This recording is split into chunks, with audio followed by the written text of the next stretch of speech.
I wasn't going to tell this story on the internet, but maybe it's a cautionary tale for somebody else. You know what I'm saying?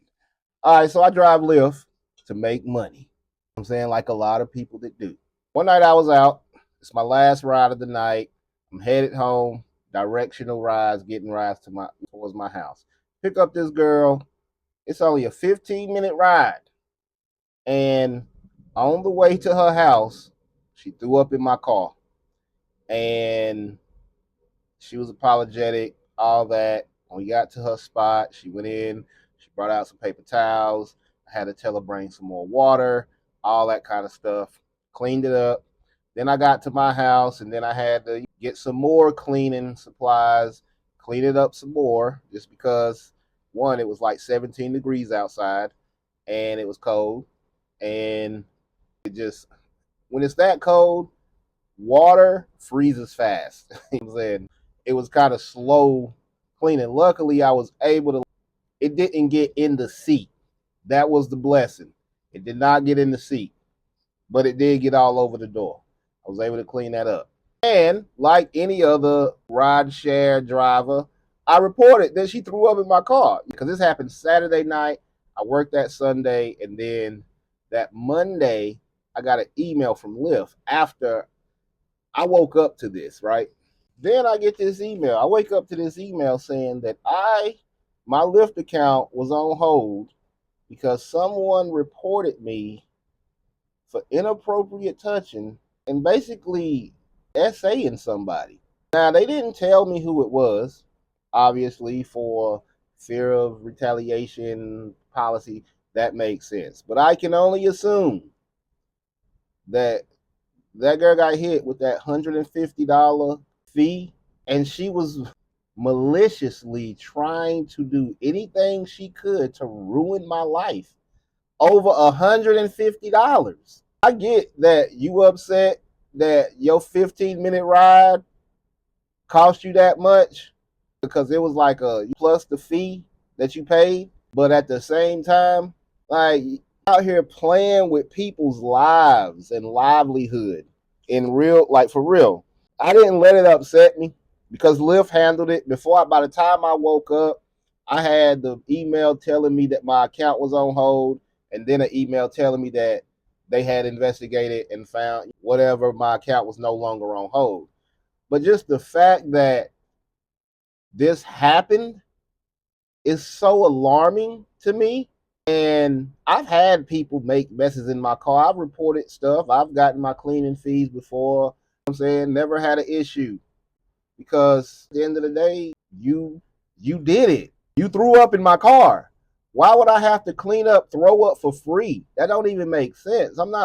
That's not in my occupation, and that's nasty. And I don't want to do that. It don't make sense.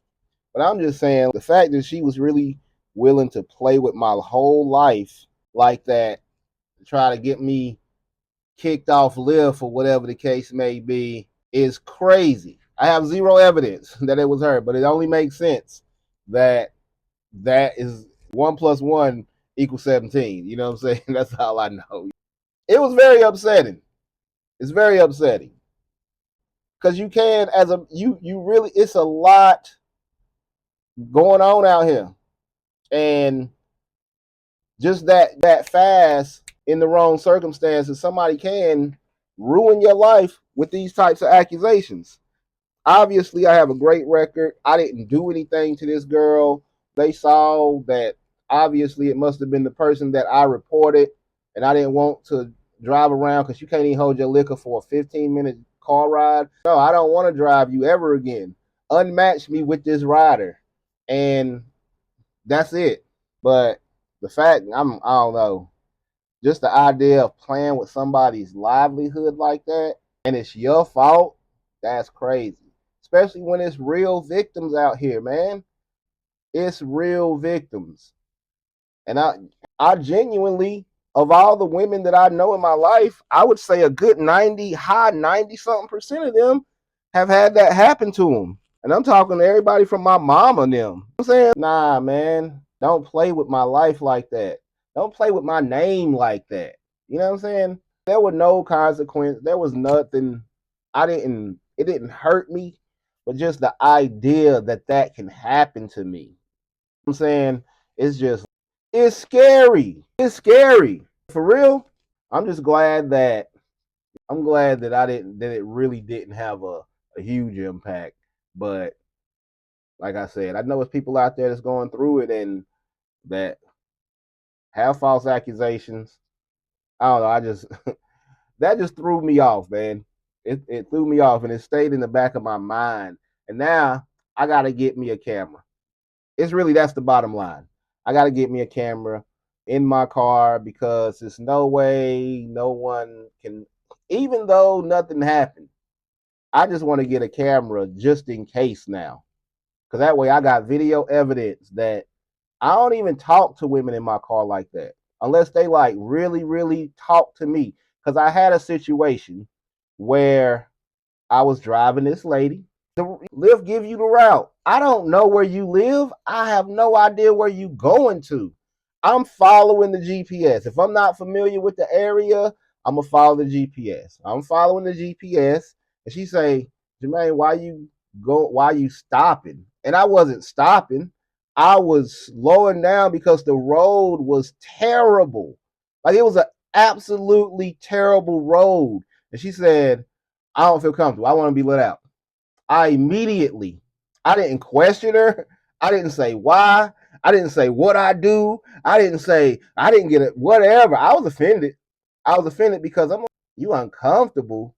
But at the end of the day, I don't know what she's been through. You know what I'm saying? I don't know.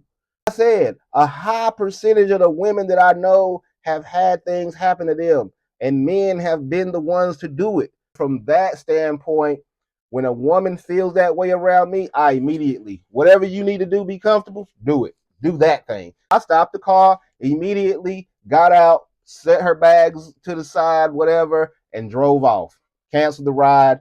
I accidentally canceled the ride because I didn't get paid for the ride for as far as I took her. I really meant to just end the ride right there. But, that really, because my thing is, I don't know what she's been through.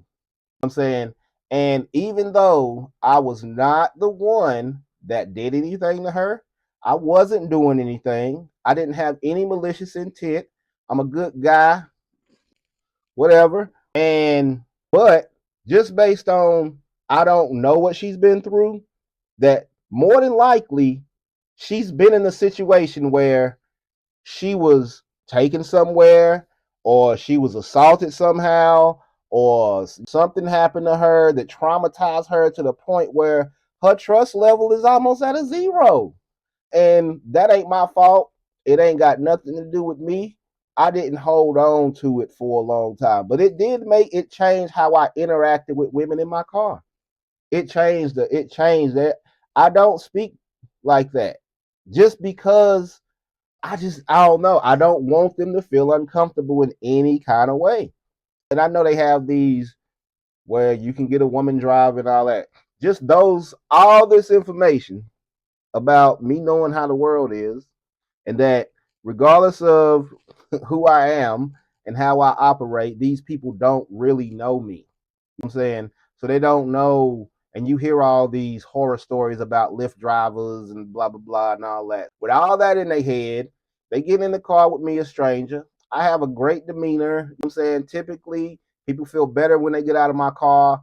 They tell me I have church in my car, all that kind of stuff. But still, at the same time, if I have a woman in my car that feels uncomfortable, guess what? Whatever you need me to do. You want me to pull over right here? Let you out? Boom, done. And I'm gonna move on. Cause guess all I'm gonna do is go get my next. This is $1 to me. I'm making money. So if you want the money to stop right here, I will stop it. And then I will continue and get my next ride and continue driving. And just that simple. But I try to be understanding and empathetic to people's situations. You know what I'm saying, but somebody falsely accusing me of doing anything to them, that don't sit well. It don't sit well with you. Like it make you it make you feel some type of way. I'm not gonna get on a rant about Western women and or nothing like that. You don't worry, but I just know that it was messed up. You know what I'm saying? So, but yeah, man, be careful out there. If you drive, get you a camera. Get you a camera. That way you are protected at all times. You know what I'm saying? Protect yourself because you never know. You never know what somebody's gonna say. You never know how somebody's gonna react. And luckily, my situation didn't turn bad, but for somebody, it could have. On another day, it might have turned different. They might have had even the worst case. It could have just been me losing my account. I'm saying, hey, we don't even want to ask no questions.